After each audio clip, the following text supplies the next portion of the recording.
Hey, welcome to The Process. My name is Dr. John Bush. This is for the Science of FantasyFootball.com. Check out the static images of this video here. My lesson for the week 1. This is Vegas and defense against position landscapes. So this is meant as a tool to help set lineups, trades, just kind of anticipate what the games will give us. Obviously, Vegas data is fresh, but the defense against position is from last year. I will change it up about week 4. And then each week after that, I will modify it. So we'll get more accurate data as the season goes on. This is not meant as a tool to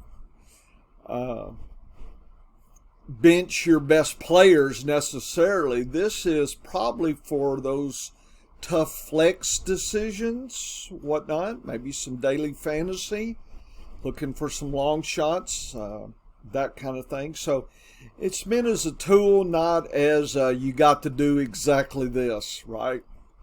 I structured it so it can be used in a glance for those purposes. So it's in fact, any data that you'll run across shouldn't be where you slavishly follow, right? This is gives you thoughts and just stretches your thinking. I mean, that's all we can do. You've got to set the lineups. You've got to take responsibility for all of it. But this is tools that I use and my partner D. Mike uses. And check out our podcast over at Science of Fantasy Football.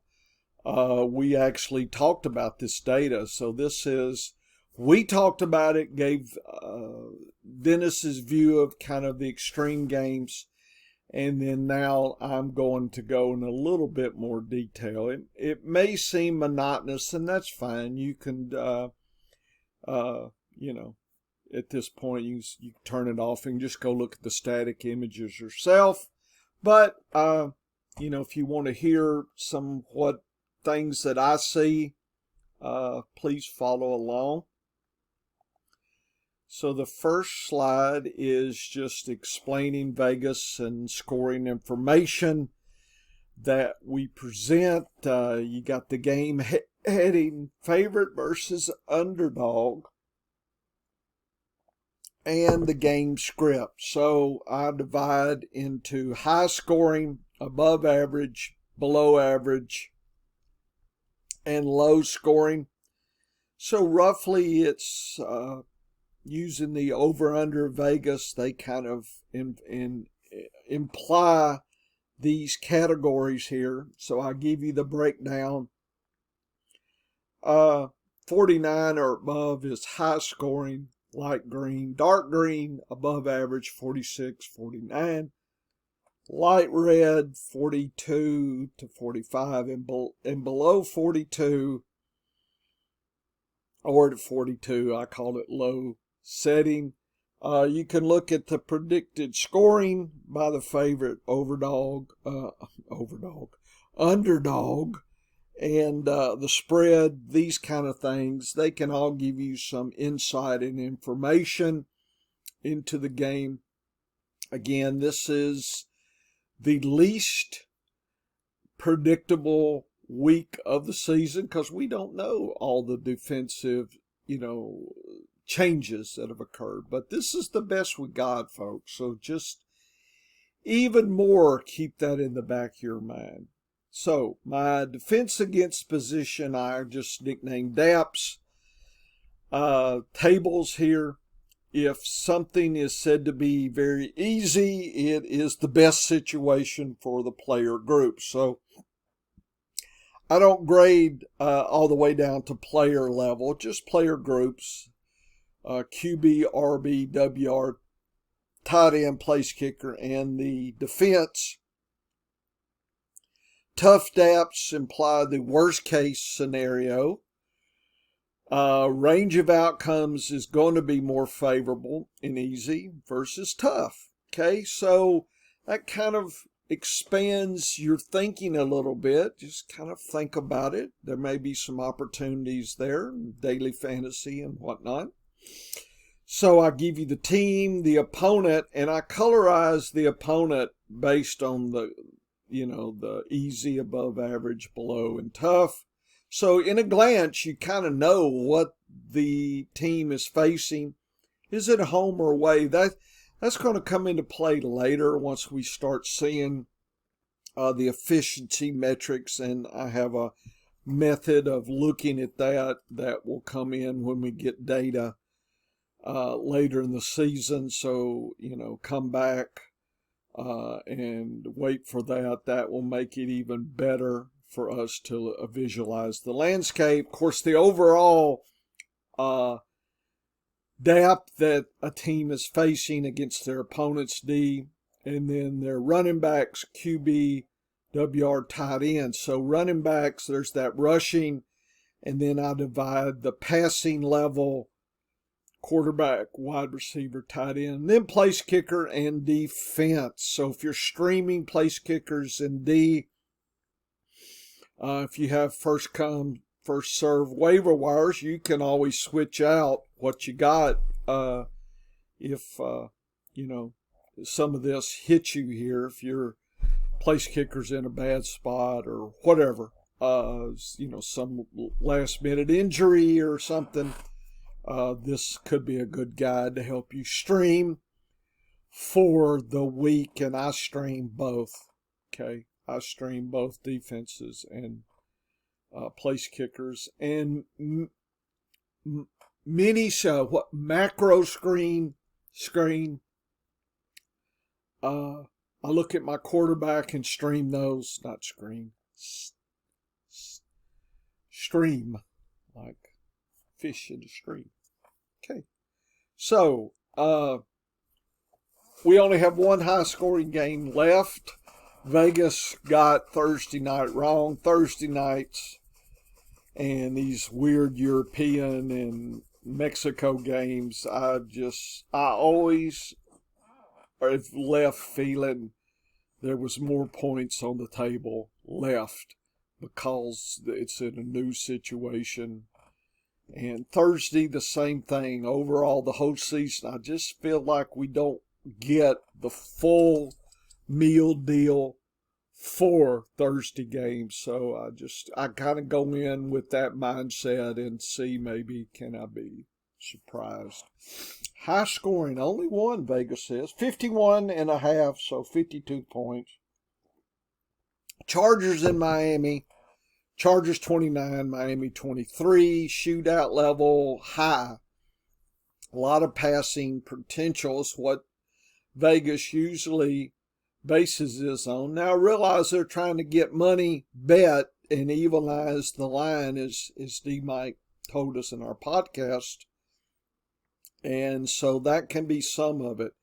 The DAPs, let's go through here. Week 1, game 13. This is just my marker. Don't worry about 13. Team, Chargers, Miami, home, away.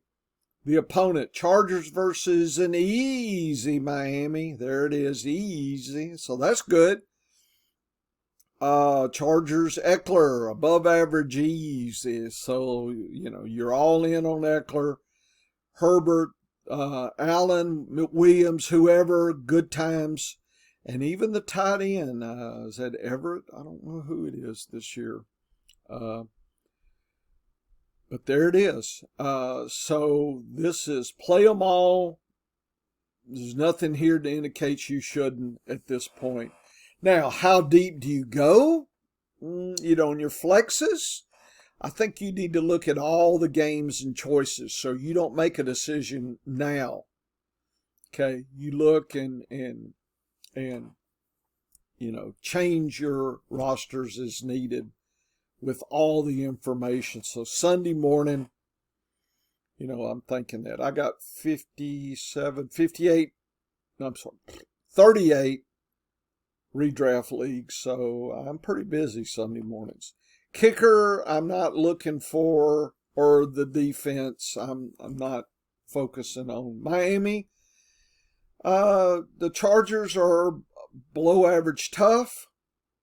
The Moster and crew have an easy shot, so the running backs are predicted to be easy. Now, the quarterback, Tua, has a tougher situation and very tough tight end and wide receiver. You want to use the kicker for Miami, and you don't want to use the D. So this is, D-Mike and I talked about this on the podcast. The Vegas data versus the over-under and the DAPs are not in agreement here. The DAPs say Miami's going to be struggling to pass and get scoring. Vegas says they figure at least 3-4 touchdowns. So that's a little bit tricky here because we're getting an unclear landscape. I don't think you should sit Hill or Waddle, okay? Not sure I'd play Tua, but I'm not sitting those guys. And Moster has an opportunity as well.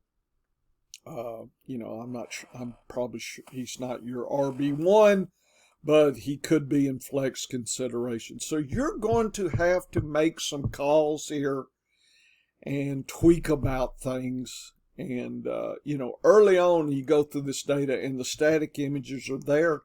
Maybe you can do a little plus minus, in some of your flex spots. Just kind of get a little notepad, and that way that can help you visualize things. So right now we're left with questions more than anything. And you're saying, well, you don't know. Look, if I knew, I wouldn't be telling you because I'd be betting in Vegas, living like a millionaire. So nobody knows. This is the data, the landscape that the data shows us. We have to make some calls here. Okay? I'm playing Hill. I'm playing Waddle. If they don't score 4 or 5 touchdowns between them, am I overly surprised? No. Would I be disappointed if they don't score a touchdown? Yeah. But this is all I've got to go on right now. So I'm kind of going in with my eyes open. Okay. So I think you get a feel for how I scan through this. So I scan through it first, sit on it a little bit, come back maybe Saturday night, go through, kind of look at my lineups, think about it, put that down. Sunday, you roster bait, right? So you roster bait. What can I say? We're all roster bait in fantasy football. This is one tool to use, okay? This is not the secret tool, but it inspires you to think. And I like those kind of tools versus here's what you should play. I just don't find that helpful. Okay, so I know what to think. Above average scoring, so potential here to shoot up. And there's one that could really move up. Cincinnati, Cleveland. Vegas says 47.5. That's pretty high for this group. Above average shootout. Spread is 2, so they're thinking it's pretty close, 26-22. So what are we talking? 6 touchdowns? Okay. So again, you see that, and you see Vegas, and now look at Cincinnati and Cleveland's DAPs. Cincinnati, tough Cleveland. Mixon is the definite gotta play him. If he's your RB1, no problem. You live and die with Mixon. Easy situation.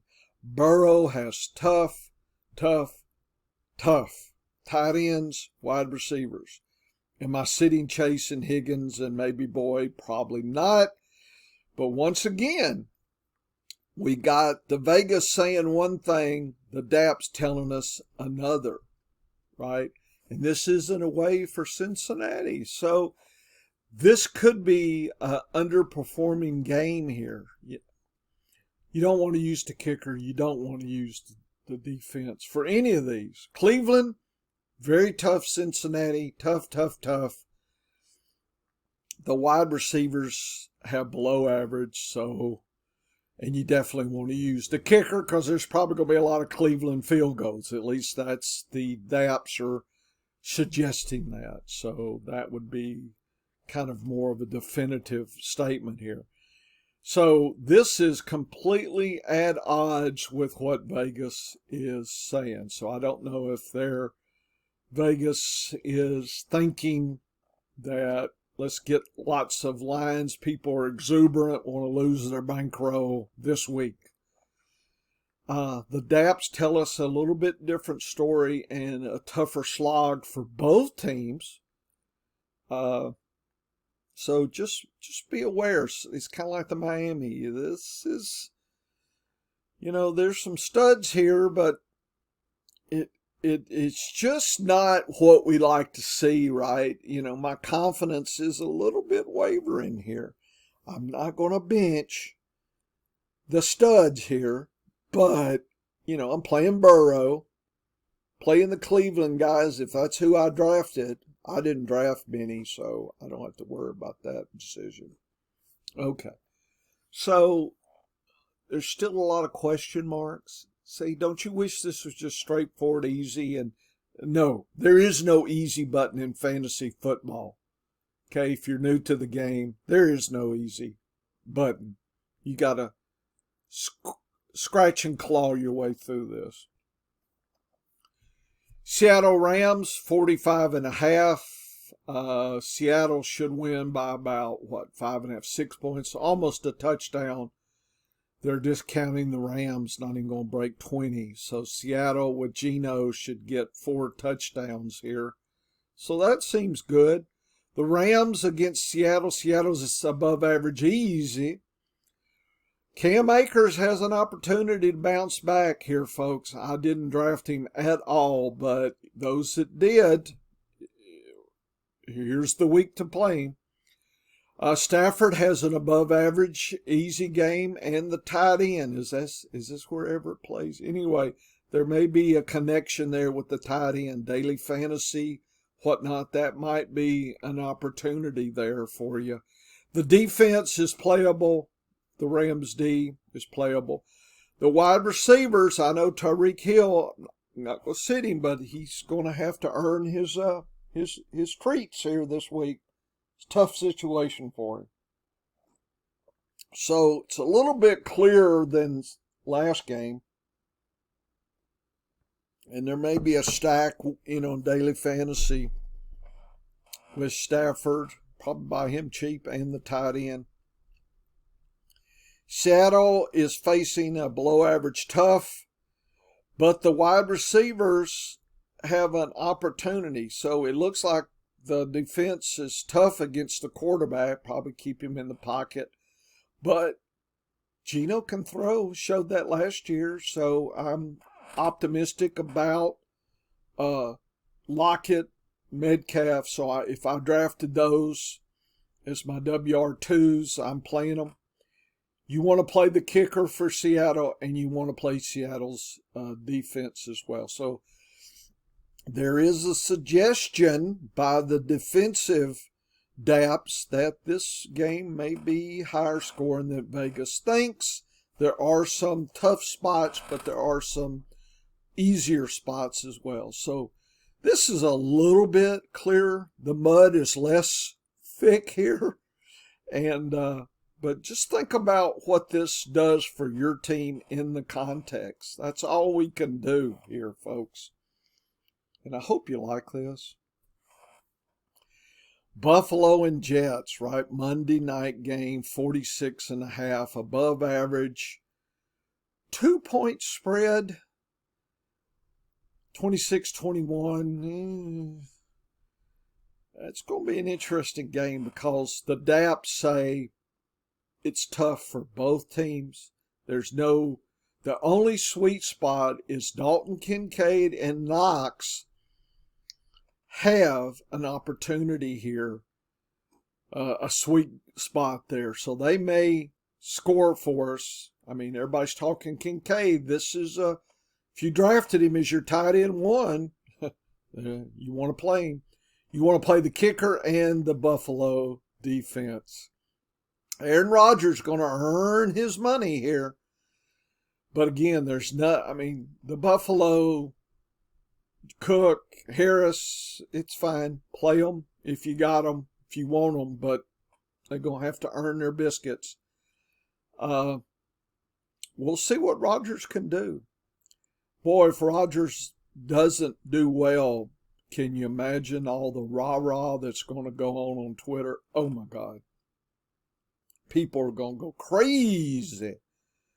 But the defense data says it's going to be tough. So this worries me because of the defense. But Vegas is thinking there's still,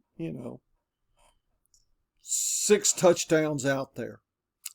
The DAPs would say not as much. So we're getting to some conflicts as well. Again, this stuff's not easy. This just kind of warns you, especially in any kind of flex situations like Gabe Davis versus another WR2 in a favorable matchup somewhere else. Maybe, you back off on Davis or not. It's your choice, your team. There it is. Dallas and the Giants. 3 points, 46, above average scoring. Should be an interesting game. 5 touchdowns. Some field goals here. Right away, if you look at the kicker, you want to play both. So there's field goal potential. But you don't want to play the Ds because that tells me it could get out of hand. Dallas faces a nice situation. The Giants above average easy. Pollard's going to have to earn his biscuits. It's below average tough rushing. But Dak, Lamb, Ferguson, Cooks, it's all good. This is why you drafted them. Go for them. They are playing away, so that can temper, but I'm not backing off from any of the ones I got. Giants, below average tough. Tough, but notice the wide receivers. So definitely not playing the tight end, but the wide receivers. It's just the problem here with the Giants is who you play. Okay, there's a lot of contenders and pretenders in that crew, wide receiver, and it may not be clear. I think in daily fantasy, this may be an opportunity to take a gamble. I don't know on, any of my teams, am I going to gamble with any of them? I think if you got multi-flex, maybe my second, third flex, if I have such things, maybe I do invest here in some of these, but it looks tricky. So the situation is right. It's just figuring out the player sometimes. Okay, so that should be an entertaining game. Minnesota, Tampa Bay. Minnesota should crush and spank Tampa Bay. Minnesota's at home. Above average around 46. So we're thinking 2 touchdowns, Tampa Bay, 4. So 6 touchdowns, but Minnesota gets a lot. So there's a lot of feasting going on for Minnesota. And sure enough, it's the passing wide receivers. Jefferson should get 2, right? Addison might score his first wide receiver touchdown. KJ Osborne might even slip in there in daily fantasy. So all those are in some type of play. You definitely are playing Cousins. The tight end's going to have to earn his biscuits, but if this game gets out of hand, he is it Irv Smith? He might collect as well. I'm not playing the kicker because there's probably more touchdowns than then field goals. Not playing the D because Tampa Bay does have Godwin and Evans, and it could get crazy, especially Minnesota gives an easy situation. We'll see who the running back situation is. There's a lot of controversy there on who's the top dog. I know what the public did, but we'll see. So both of those are in play, and Godwin, Evans are all in play, and even Baker Mayfield. So the DAPs say more of a shootout than I think Vegas thinks. So this could trick us. Kickers, the idea there's a lot of field goals, and you can play the defense, actually. Tampa Bay, that's kind of interesting. It's a secret streaming defense if that's all you got to play. I didn't play them. I did consider them, but I went elsewhere on my streaming Ds here. So, okay, what else? So to me, this is one of the most interesting games because of the DAPs are saying lots of passing, more than maybe people are expecting. So I'm hoping, I did draft a lot of Godwin. I'm probably playing him, so I'm hoping that that wide receiver collects me 2 scores. I'm hoping. Doesn't mean I predict it. It's just I'm hoping. Okay, so Kate Otten has an opportunity to score as well. Daily fantasy, that might be a secret play. So this game actually has some opportunities. A Mayfield, Godwin stack. There's a lot of cheap stack potentials here you could use and as a cheap way to stack in on your daily fantasy here. So I'm looking forward to that. Jacksonville, Indianapolis, kind of the same concept that Indianapolis doesn't have a big chance. Jacksonville said spank them hard. And one would think Jacksonville runs it up with 4 touchdowns versus still 6 touchdowns. Indianapolis faces an easy Jacksonville. Deion Jackson has an opportunity in Indianapolis. If you got him, he's a good flex play, I think. I'm playing him. Hull may be the secret surprise there, but that's what we're left with.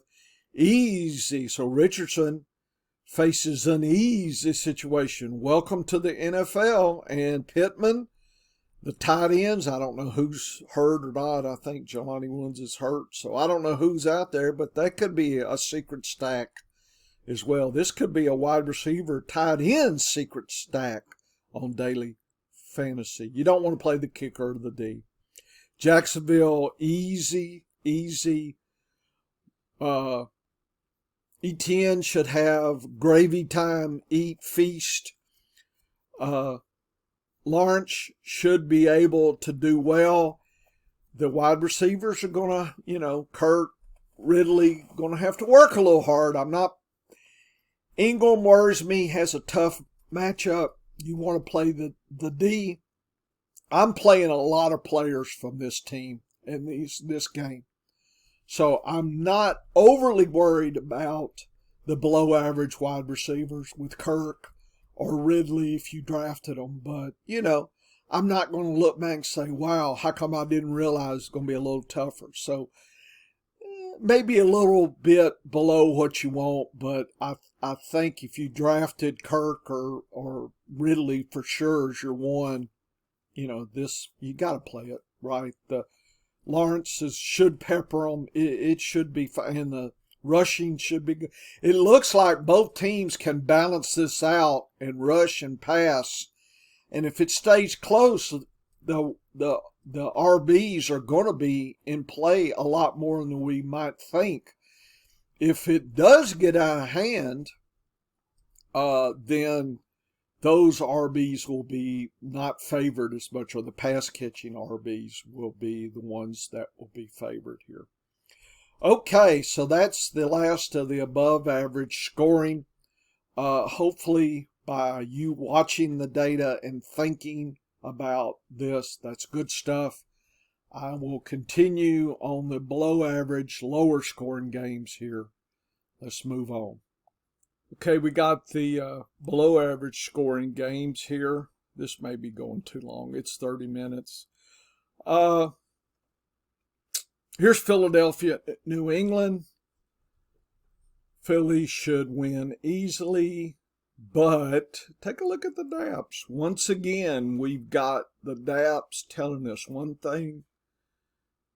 The Vegas is kind of down on this game, 45 points. I will notice sweet spot for Goddard right here, first week, and the Philly D. New England has a tough go below average pretty much on all the main players. Play them if you got them. I don't know if Stevenson's going to be active. If he is, I don't know the split. It's just a lot with Elliott. Very confusing situation. You don't want to play the kickers. Just not sure. Just not sure on this. But anyway, looks like a Goddard's a go. You got to play your wide receivers that you drafted. But Vegas is a little down on it, folks. So just temper your expectations here at this point. Baltimore, Houston, -10 spread. Baltimore should just spank Houston. Houston lucky to get a touchdown. You don't want to play the kicker, the D for Houston. But notice Baltimore above average easy because they're so easy on the wide receivers. So you might get a surprising opportunity here, daily fantasy, with Houston wide receivers. Baltimore, on the other hand, tough against Jackson and his wide receivers. But whoever the RB is, Dobbins, I guess. I don't know what platoon they're going to throw out there. You have an opportunity, but I'm not sure who gets to take really advantage. Play that kicker, play that D for those there.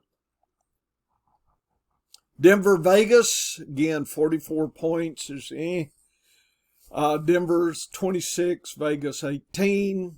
Denver should just roughhouse the Raiders. That's what it looks like. Easy situation. Play the Javonte Williams. Play Russell Wilson. And wide receivers, I'm not sure who's there to play. It's a platoon, but that might be an interesting stack. Kicker's fine.